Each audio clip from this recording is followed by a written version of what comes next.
every tribe had a flag, and the flag was unique in color and the symbol that was on it. It was either an animal or some object that would describe the tribe. Those who encamp to the front at the east shall be the banner of the camp of Yehudah.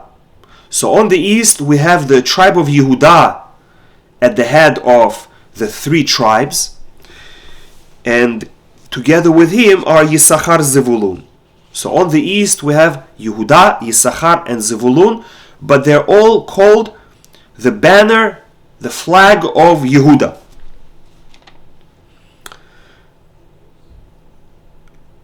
Now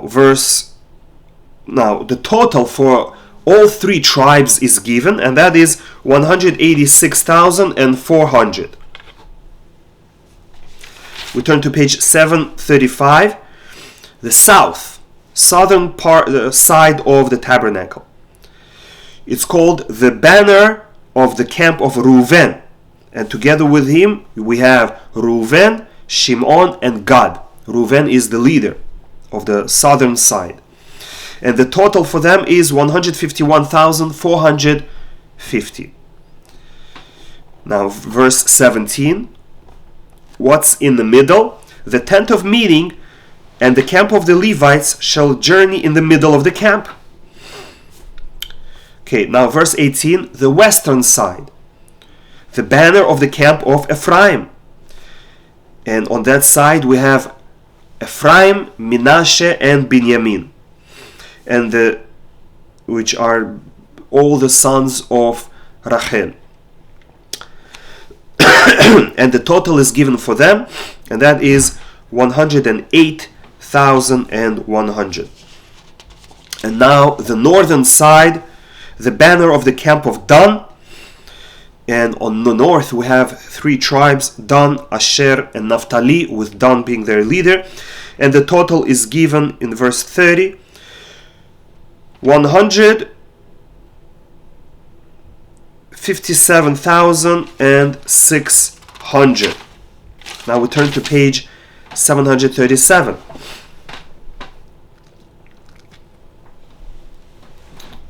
Chapter 3.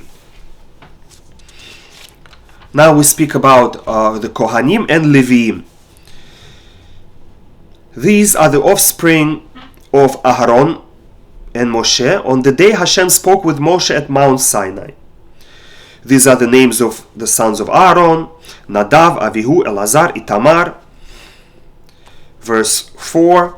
Nadav and Avihu died, but Elazar and Itamar ministered during the lifetime of Aharon their father. Verse 5. Hashem spoke to Moshe saying, bring near the tribe of Levi and have it stand before Aharon the Kohen, and they shall serve him. So the tribe of Levi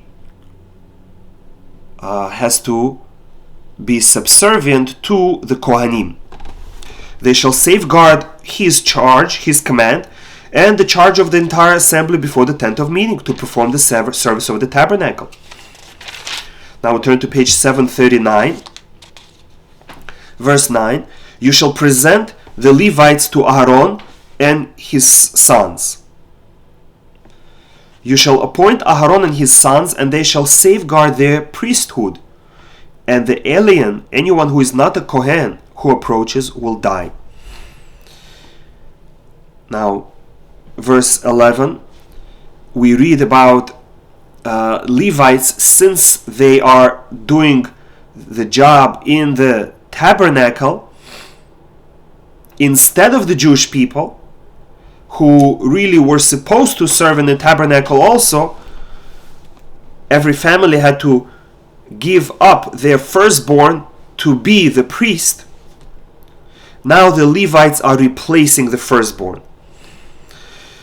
Hashem spoke to Moshe saying, behold, I have taken the Levites from among the children of Israel in place of every firstborn. For every firstborn is mine. On the day I struck down every firstborn in the land of Egypt, I sanctified every firstborn in Israel for myself.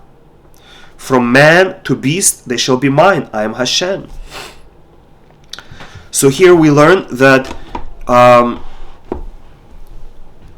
the tribe of Levi had to redeem the Jewish people, the firstborn of people and animals. Every Levite man, every Levi, replaced one firstborn. And not all animals needed to be redeemed, but only donkeys. And one sheep could redeem many donkeys. Okay. Therefore, we need to first have the census of the Levites, and then we will compare that to the number of the firstborn of the Jewish people, and we'll see if there is enough. Hashem spoke to Moshe in the wilderness of Sinai, saying, verse 15, count the sons of Levi according to their father's household. Every male from 1 month of age and up shall you count them. And here, surprisingly, the Levites are not counted from 20 years of age. Rather, the Levites are counted from 1 month of age.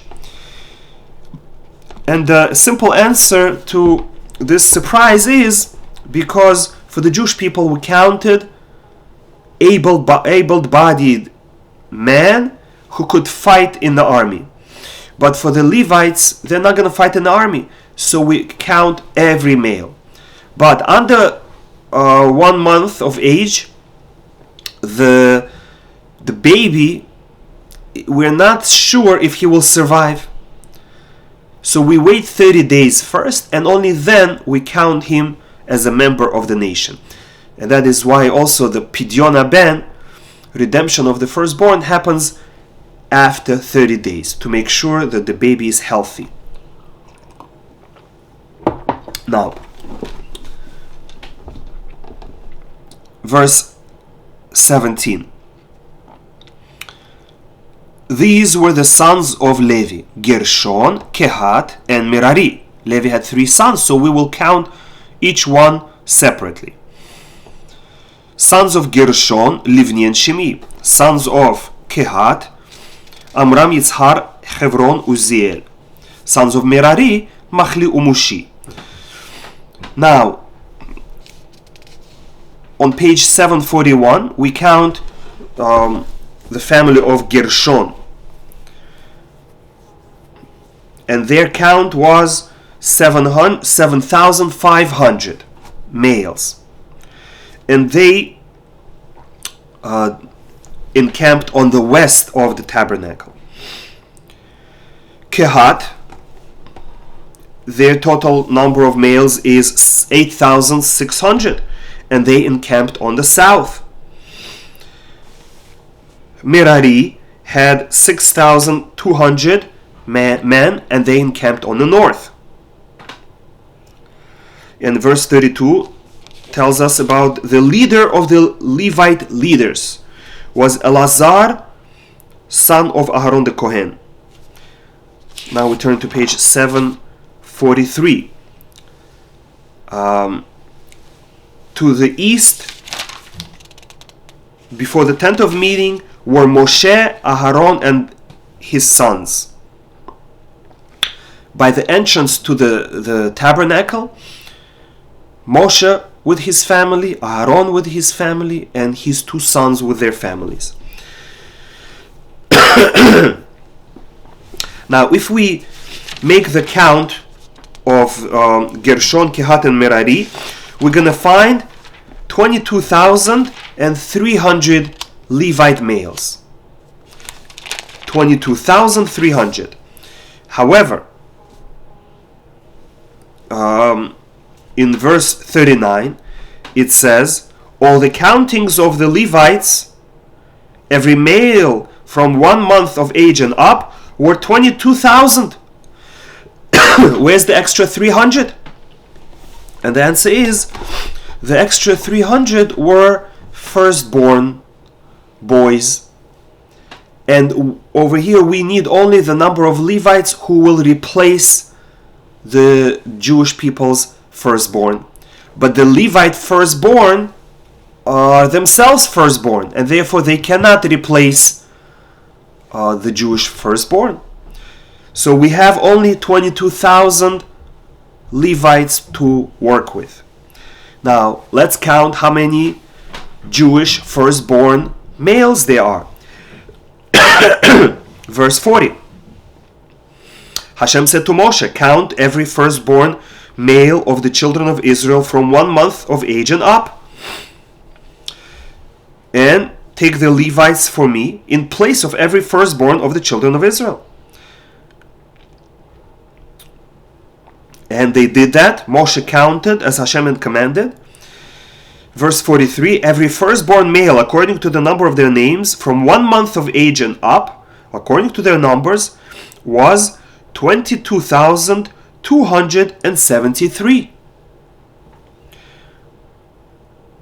22,273. Now there are 273 more firstborn Jews than the total number of Levites. Verse 44, Hashem spoke to Moshe saying, take the Levites in place of every firstborn of the children of Israel, and the livestock of the Levites in place of their livestock. And the Levites shall be mine, I am Hashem.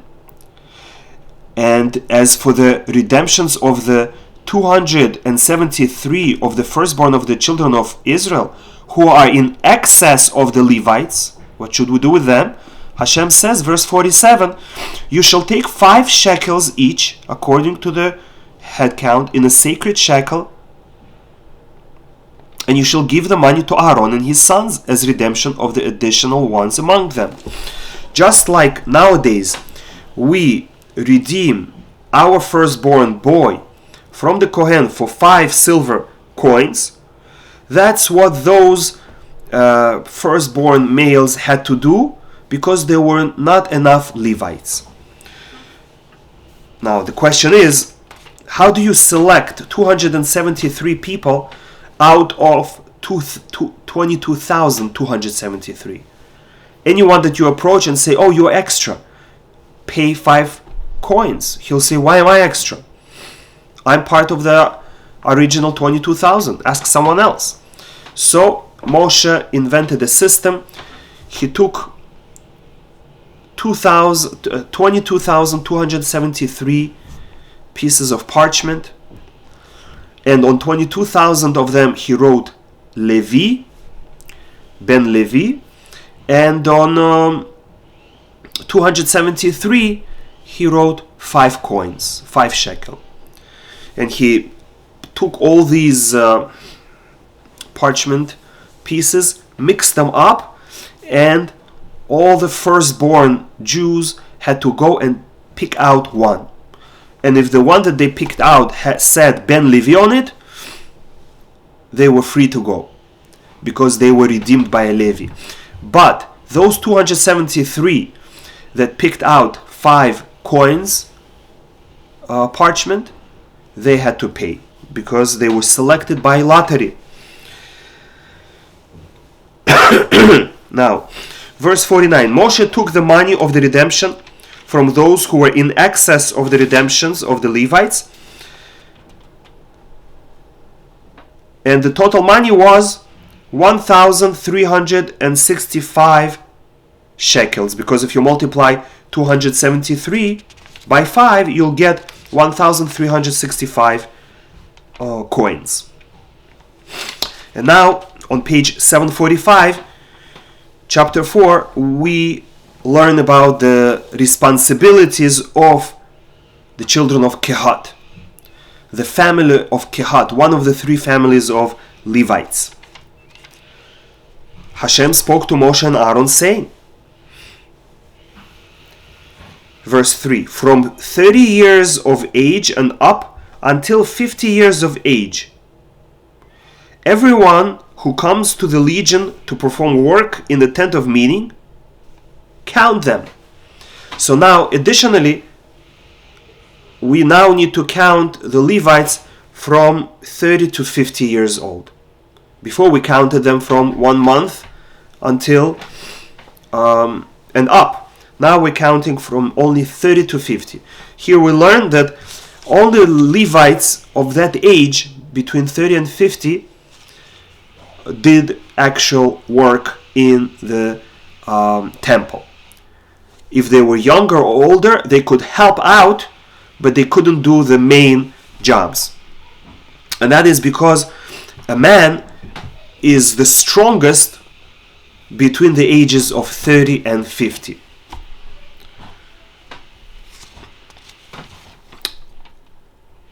Verse 4. This is the work of the sons of Kehat. The most holy. When the camp is to journey,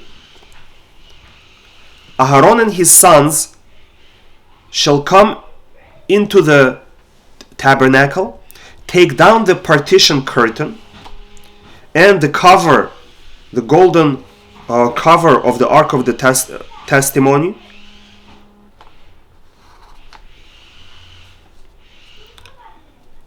the cover of the Ark of the Testimony is the second partition, because the tabernacle had two partitions, one to the entrance of the Holy, and the second one to the entrance of the Holy of Holies. And they shall cover it in a special tachash hide covering, and spread a cloth entirely of turquoise wool over it.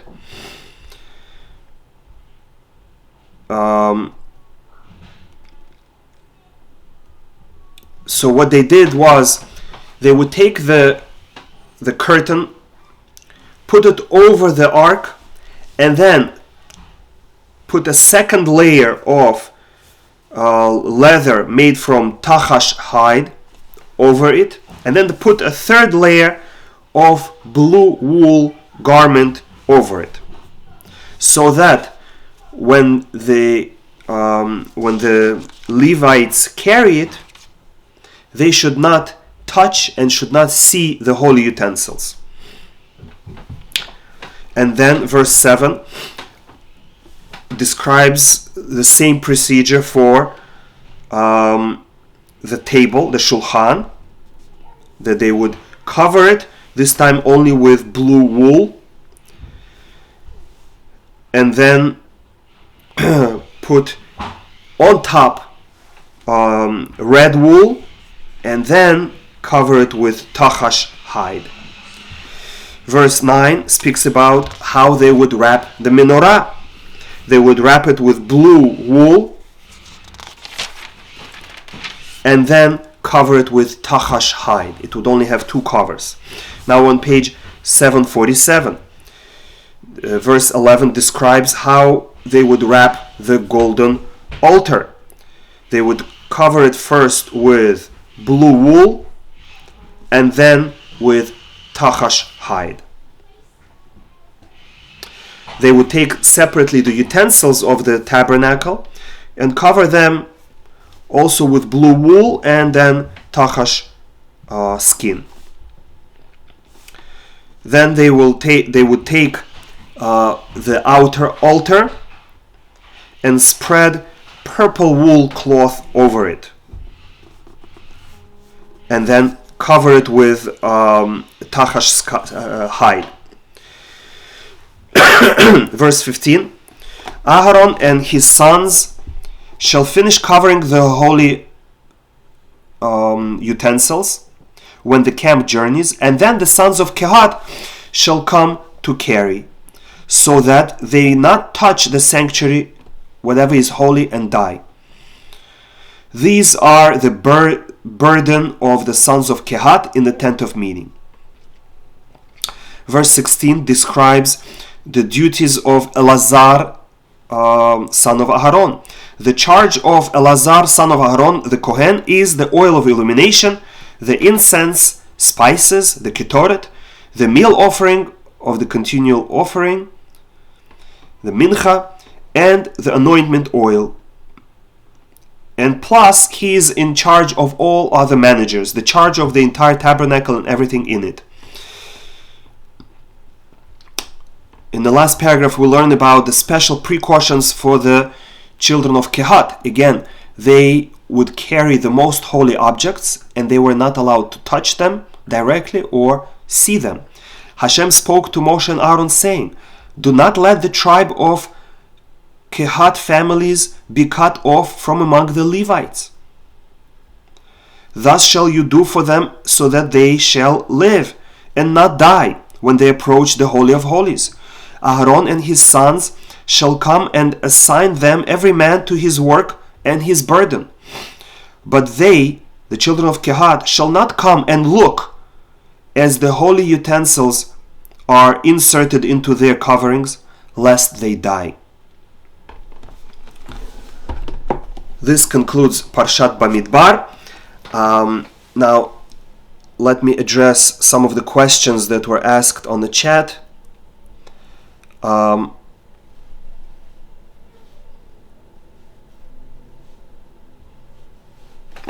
Okay, someone is asking,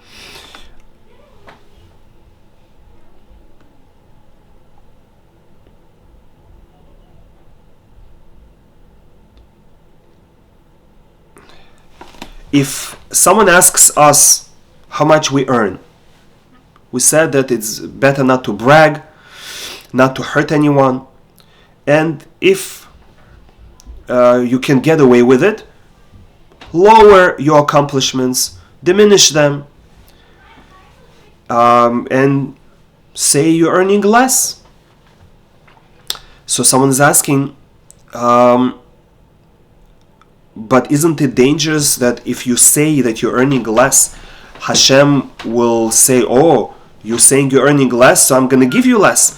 And that is not a danger, because you know that you are doing it for a good reason. You're doing it in order to protect the person from jealousy. You're doing it in order to protect yourself from Ayin Hara. You're doing it in order to protect yourself from the danger of arrogance. Look at me, I'm earning so much. And therefore, since you have good intentions, you will be protected.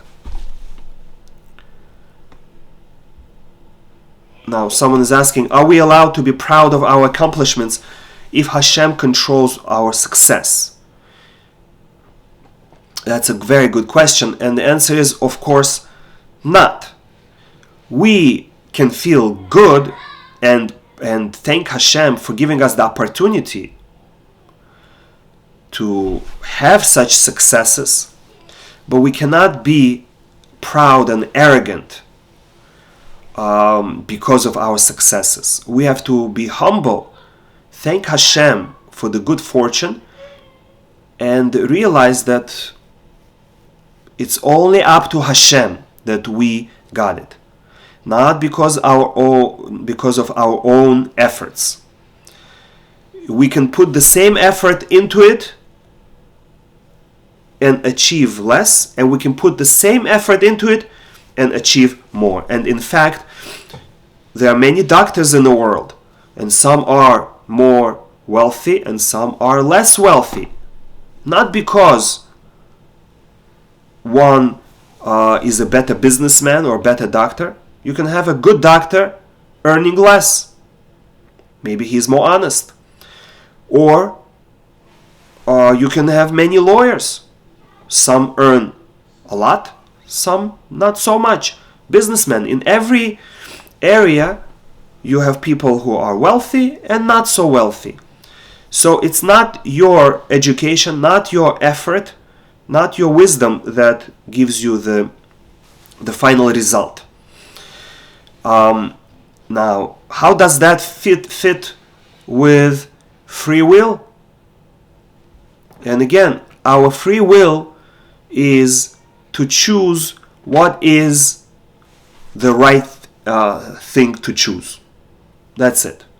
I'm choosing this. Our free will is not to accomplish it. We have to choose it, commit to it, and try it. Try to do it. the result is going to be up to Hashem. Not only that, it says a person cannot lift up his finger without Hashem allowing it.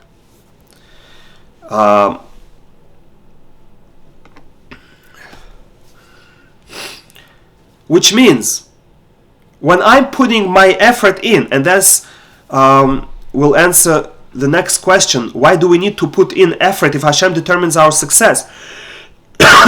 When I'm putting in the effort, whose energy am I using? I'm not using my own energy, because I don't have energy. All I have is the soul that's put into my body. Hashem created the body. Hashem gives energy to the body. Hashem gives ability to my muscles to function. And all I really am is a thought in God's mind. And my soul can desire to do something, and God has to give His stamp of approval for me to be able to pick up my finger. Therefore, when I'm putting that effort and I feel my muscles bulging and I feel exhausted, we should not get scared, because the energy is not mine. In fact, when a person is worried, oh, my energy is being used up, I'm getting tired, he's going to get tired fast. But when a person says, no, I have to accomplish this great thing, I cannot get tired, Hashem, please give me more energy, he gets more energy, and he can run for miles and miles, and he can work from dawn to dusk. So where does the energy come from? Not from the body, but rather from spirit.